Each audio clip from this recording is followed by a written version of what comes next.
ये वीडियो केवल मनोरंजन हेतु है। हम किसी भी अंधविश्वास का समर्थन नहीं करते। इस वीडियो का क्रेडिट बेस्ट हिंदी कहानियन को जाता है। पेड़ के पास आते हैं और उसके पास खुदाई करने लगते हैं। तभी वहाँ एक तेज रोशनी प्रकट होती है और उस पेड़ से आवाज आती है, हमारे इस जादुई खेत में तुम्हारा स्वागत है। अरे ये आवाज कैसी भैया? मुझे तो बहुत डर लग रहा है, कहीं कोई भूत तो नहीं? नहीं, भूत कुछ नहीं होता। अब मोनू और नेहा के सामने एक बड़ा सा मटर और टमाटर का पौधा प्रकट होता है, जिन्हें देखकर वो दोनों हैरान हो जाते हैं। कुछ देर बाद वो दोनों घर लौट आते हैं। इतनी रात को कहाँ गए थे तुम दोनों? जानते हो मैं कितना परेशान हो गई थी। माँ, हम दोनों खेत में गए थे। खेत में? लेकिन क्यों? क्या करने गए थे तुम दोनों खेत में?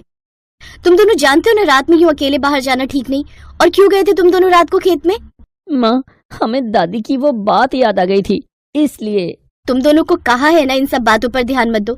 आज के बाद तुम दोनों सिर्फ अपनी पढ़ाई पर ध्यान दो, नहीं तो तुम दोनों का नाम स्कूल से हटवाकर खेत में काम करवाने लगवा दूंगी। उस दिन के बाद वो दोनों खेत की तरफ नहीं जाते, लेकिन मोनू को बार बार अपने सपने में अपनी दादी दिखाई देती, जिससे एक रोज तो वो डर कर बैठ भी गया।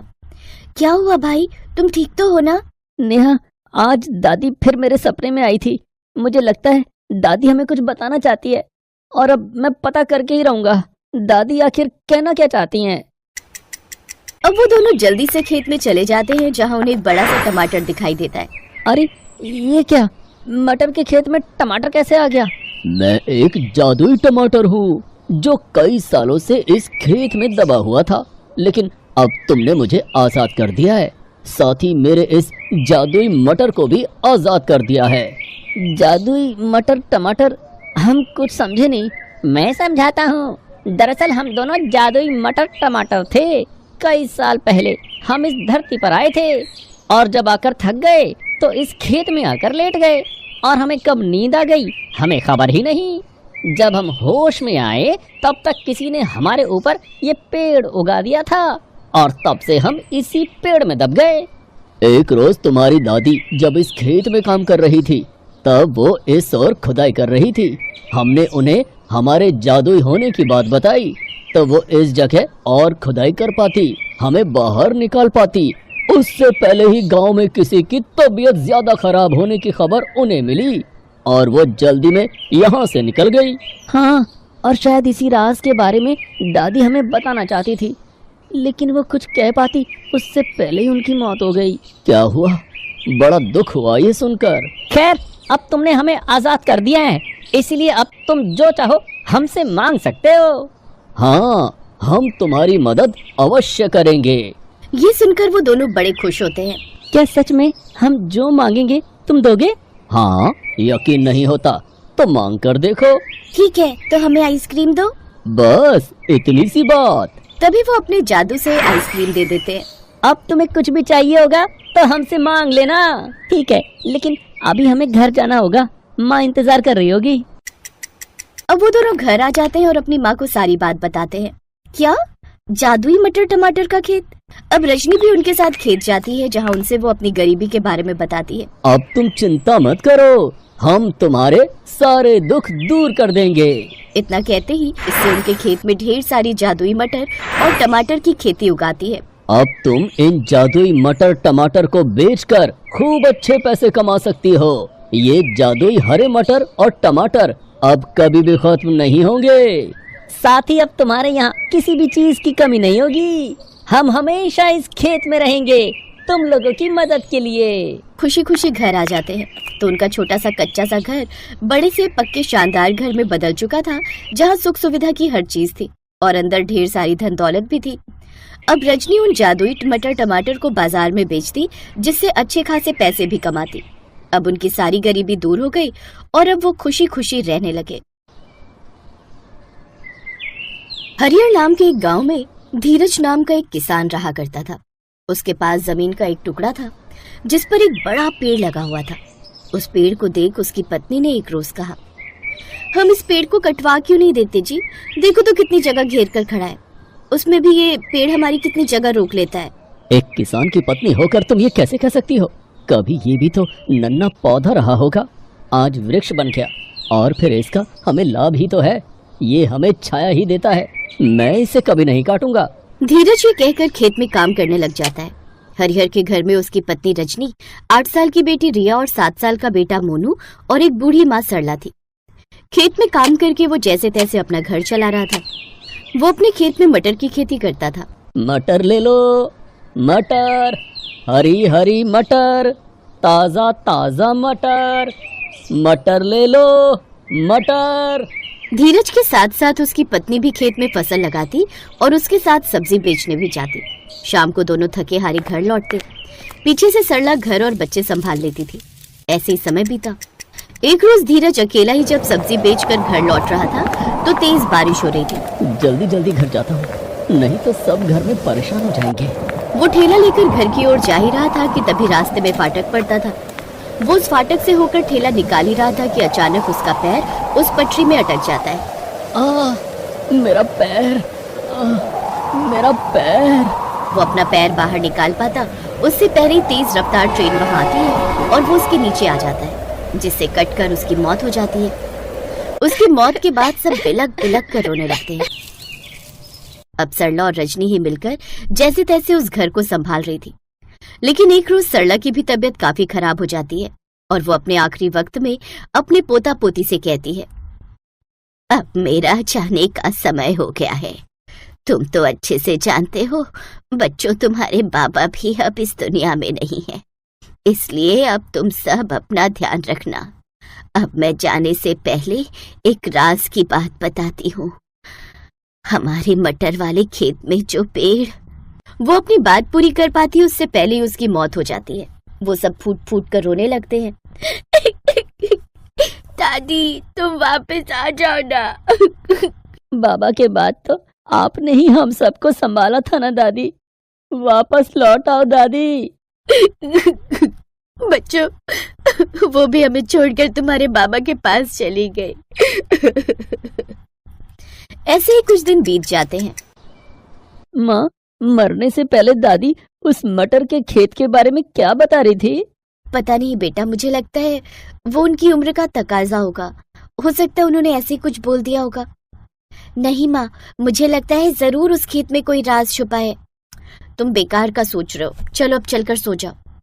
लेकिन दोनों भाई बहन को चैन नहीं आता। वो अगले दिन अपने उस मटर के खेत में जाते हैं, लेकिन उन्हें वहाँ कुछ समझ नहीं आ रहा था कि दादी उस पेड़ के बारे में क्या कहना चाहती थी।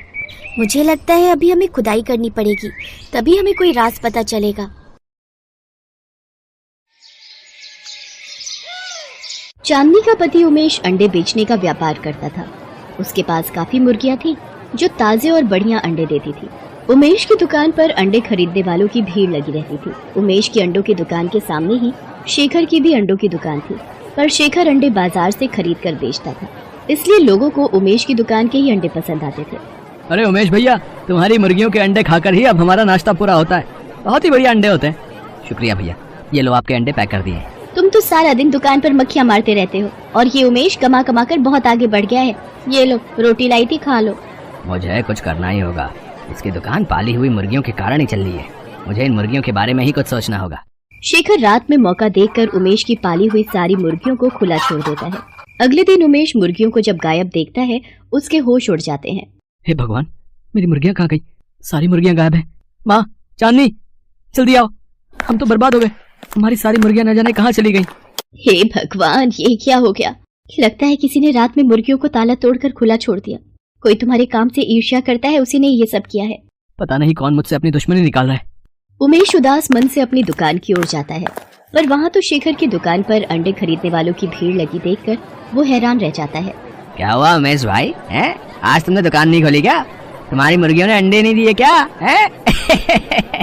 मुझे सब पता है, ये शेखर का ही किया धरा है। मेरे पास इसे पकड़ने के लिए कोई सबूत नहीं है, इसलिए मेरा इस वक्त चुप रहना ही ठीक है। उमेश बहुत परेशान रहने लगा था। उसकी मुर्गियां खो जाने से उसके पास अब कोई भी काम नहीं रह गया था। शेखर दिन पर दिन अपनी दुकान पर अंडे बेचकर पैसे कमा रहा था। उमेश को इस तरह मायूस देखकर चांदनी और उसकी सास बहुत दुखी थी। एक दिन चांदनी ने अपनी सास सुधा से कहा, माँ जी, मेरी ये सोने की अंगूठी रखी है, चलिए हम इन्हें बेचकर कुछ नई मुर्गियां खरीद लाते हैं और इनको दे देंगे। जब तक मुर्गियां नहीं होंगी तब तक काम शुरू नहीं हो सकता। तुम जैसी बहू जिस घर में हो वो घर स्वर्ग से कम नहीं है। ठीक है बहू, हम मुर्गियां खरीदने चलते हैं।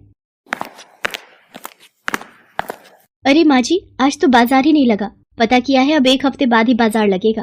अब क्या करें? अब 1 हफ्ते तक उमेश खाली कैसे बैठेगा? क्या करे माँ जी, अब 1 हफ्ते का इंतजार तो करना ही पड़ेगा। मेरे पास तुम्हारी समस्या का हल है। मैं जानती हूँ तुम किस परेशानी से गुजर रही हो। आप कौन है और आपको कैसे पता कि हमारी परेशानी क्या है?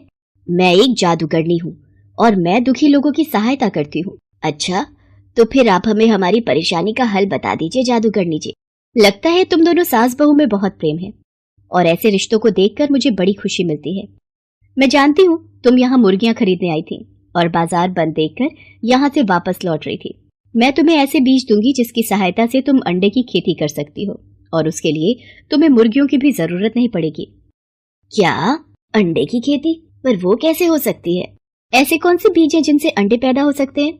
ये रहे वो बीज। इन्हें अपने घर के आंगन में डाल देना और फिर ये बीज अपना जादू दिखाना शुरू कर देंगे। पर ध्यान रहे, एक दिन में 5 बीज ही तुम्हें जमीन पर डालने हैं, वरना अनर्थ हो जाएगा। आप चिंता मत करो, हम इस बात का ध्यान रखेंगे। घर जाकर चांदनी और उसकी सास सारी बात उमेश को बताती हैं और जादूगरनी के दिए बीजों को अपने घर के बाहर बने आंगन की मिट्टी में डाल देती हैं। माँ, चांदनी, तुमने कभी सुना है कि अंडों की भी खेती हो सकती है? तुमने उस जादूगरनी पर कैसे विश्वास कर लिया? इन बीजों में कितना जादू है, अब ये तो कल ही पता चलेगा। अगले दिन उमेश जब सोकर उठता है तो वो हैरान रह जाता है। ये तो सचमुच हमारे घर के आंगन में अंडों की खेती हो गई है। पेड़ों पर अंडे उगाए हैं। मैंने तुम्हें कहा था ना कि ये बहुत चमत्कारी बीज हैं। रोजाना के 5 बीज डालने से अगले दिन 500 अंडे उगाएंगे। हाँ, ये तो सचमुच जादू हो गया। अब हम घर के आंगन में ही अंडों की खेती कर सकते हैं। उमेश बेटा, अब तुम्हें घबराने की कोई जरूरत नहीं है। हमारे घर के आंगन में अंडों की खेती होगी और फिर तुम उन अंडों को अपनी दुकान पर बेच दिया करना। ऐसे तुम्हारा काम फिर से चल पड़ेगा। तुम सही कह रही हो माँ, अब मैं फिर से अपनी दुकान पर अंडे बेच सकता हूँ और ये सब आप दोनों के कारण ही संभव हो पाया है। चांदनी और उसकी सास रोजाना घर के आंगन में बीज डाल देती और अगले दिन 500 अंडे घर के आंगन में उगाते। धीरे धीरे फिर से उमेश का काम चल पड़ा। अब तो उमेश अपनी दुकान के अलावा बाहर की दुकानों पर भी अंडे की सप्लाई करने लगा।